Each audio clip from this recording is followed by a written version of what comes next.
Namaste, Jai Hind and welcome to this edition of The Right Stand. I'm Anand Narsimhan. First up, ladies and gentlemen, it's not just suppression of Hindus in Bangladesh, it's brazen Hindu misya. A cardinal sin that's being perpetrated by Islamists and radicals. Absolute hatred on the streets that's happening in Bangladesh. Murtis of deities, considered the most revered in the Hindu faith and Hindu astha, have been desecrated by radicals.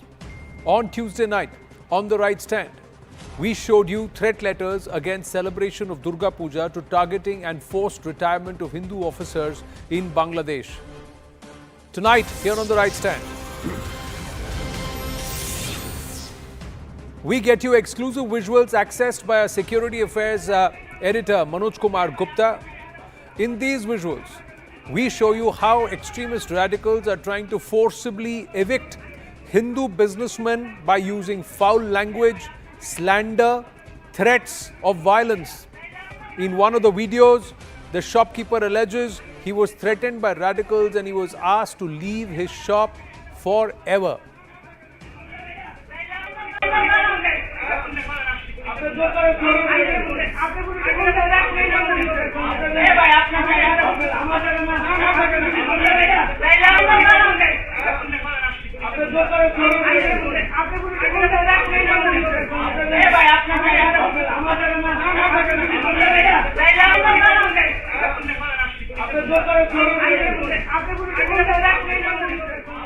There are some very strong words that are being used, ladies and gentlemen. So the video has been, the audio is muted abruptly. Now the second set of visuals. Have a look at this. These are demonstrations on the streets of Dhaka. And what are these demonstrations about? These are protests against permission granted for Durga Puja. This lot does not want Durga Puja in an area where every year Puja takes place.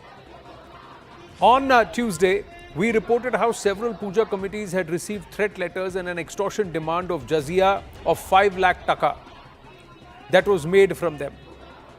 Now these are people who are saying, no matter what happens, even if it is a year-on-year ritual, we will not allow Puja to happen. This is the radical display of Islamists on the streets, ladies and gentlemen.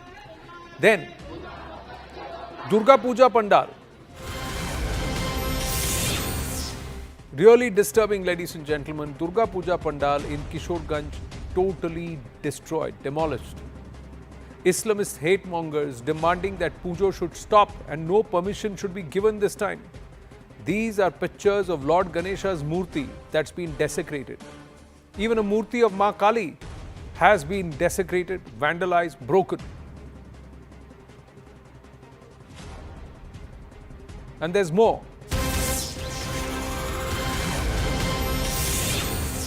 They've not just targeted Murtis of Durga, Kali, Ganesha around Puja Pandals and committees. This is an 800-year-old Shiv temple of Narail of Badaghat in Bangladesh that's been targeted.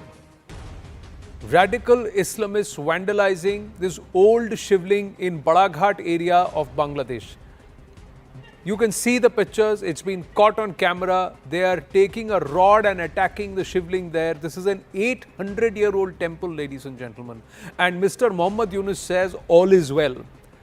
And that Bharat is exaggerating what is happening with Hindus in Bangladesh. But what are these pictures, and will Mr. Muhammad Yunus please stand up and speak up, ladies and gentlemen? It's a question that needs to be asked strongly.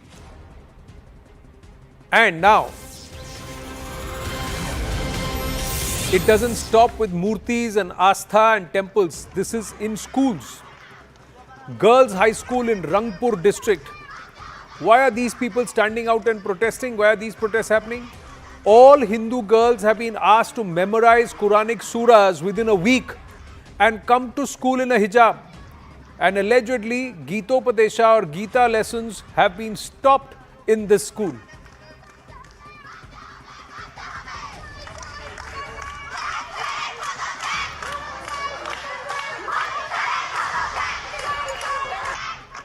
So you can hear the students standing there and protesting, saying, you cannot impose this on us.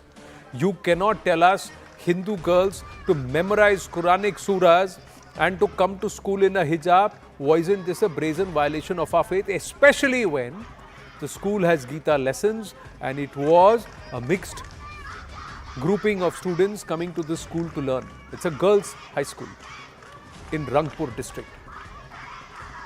Now we've got response from intel sources within the government. Bharat is taking serious note of these attacks. Government sources have told CNN News18 that attack on temples and shivling is against the UN minority protection rights. Sources have also said that Prime Minister Narendra Modi has already spoken with Mohammad Yunus on this matter and that the latter has promised action. But are these just hollow words? Empty promises is a concern. Meanwhile, sources add that Bangladesh is witnessing multiple attacks on Hindus on a daily basis, which is serious. Bharat has said that it will demand a complete probe on attacks against Hindus. But is demanding a probe enough?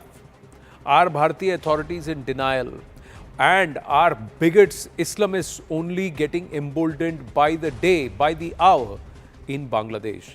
Columnist Arun Anand, who's been tracking the developments very, very closely, is joining us here on the right stand.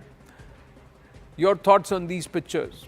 And these are not sporadic incidents only in one district. This is across multiple districts from Dhaka to Rangpur. We have shown the at least 5 instances of bigotry and hate and misya, Arunji.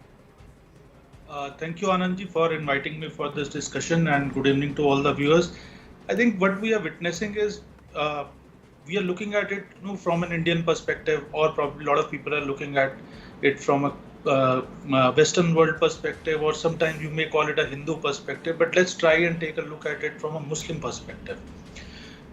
See, what is happening in Bangladesh is it's a typical, conversion from Darul Harab to Darul Islam.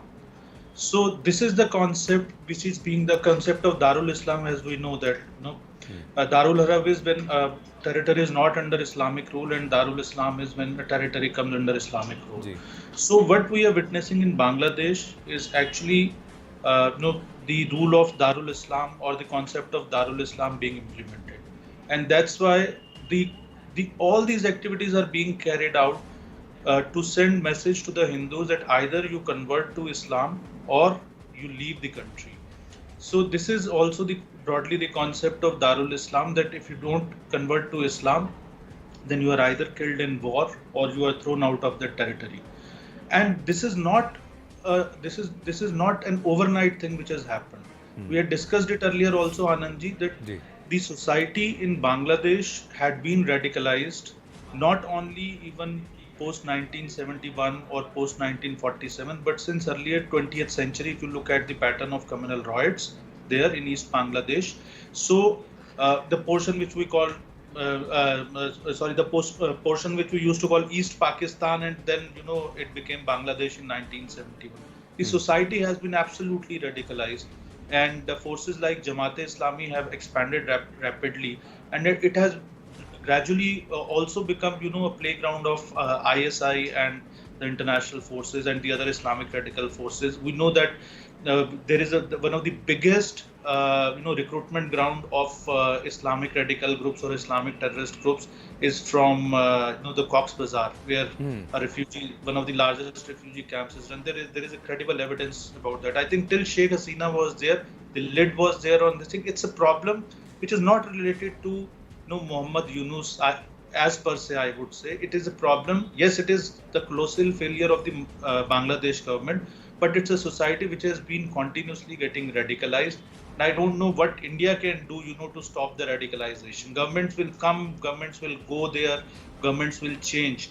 But until and unless the society gets de-radicalized, these kind of incidents cannot be stopped. No, or is it a fault of Bharat that they looked away when Sheikh Hasina rule happened? That even at that time this was going on and this was being seeded there, but we didn't do anything because Sheikh Hasina was supposed to be favorable to Bharat and there was a strategic input there. But right now at what cost? Because there are nearly 1.3 million Hindus, and this is not limited to 1 or 2 districts. It's not just Khulna. This is Rangpur, this is Narel, this is Dhaka. There are so many other districts that have come through. And official data acceptance by Pratibha Olo says more than 1,065 instances, nearly 50 districts out of the 64 in Bangladesh. Now this cannot be just purely political, and it continues. It's only increasing. Imagine you are not allowed to celebrate Pujo on a year-on-year basis. An 800-year-old temple is being vandalized like this. I think there are three aspects of this. One is that, of course, it's a failure of the Bangladesh government. Second, it's also failure of the United Nations and the other Western world, which cry hoarse over the human rights violation across the world when something happens. There are all eyes at Gaza and all eyes at Rafah, but there are no eyes at Bangladesh Hindus. Third is, I think that so far the government of India has given a very measured response, but I personally feel the response could have been more muscular or more robust, because after all, Bangladesh does. Let's talk about real politics. Bangladesh is dependent on a lot of things about a lot of things on India, and if India wanted to really squeeze them, so India could have done that. I think probably they might be doing that also, because I have come to know that there's a huge power crisis there, and sometimes certain things are being done in the diplomatic arena without making too much noise about it, and which has been the typical trait of this government. But I think overall, the Hindus, I'm also deeply concerned about the fact, the Hindus in India and elsewhere in the world. So they have not come out on the streets to talk about it. They have not been able to create, a movement about it. I think the global opinion. Hindus in Bharat did not come out onto the streets on the Tirupati laddus. Bangladesh is too far away, and it's a statement of fact that what we witnessed in Mumbai with Imtiaz Jalil and the AIMIM, not even 1/10 of that was witnessed on the streets with what happened with the Tirupati laddus. So that's a reality in our country, and that is something which people have to see, that who's going to come out and talk, at least make a noise and make this known to the world that this is not okay, this is not kosher. So that is something which everybody needs to reflect on, society needs to reflect on, all of Hindustan needs to reflect on. Arunji, please stay on with us. We'll get a move on. We've shown you these pictures and what's happening in Bangladesh, ladies and gentlemen. The government is saying they're going to do something strongly about it.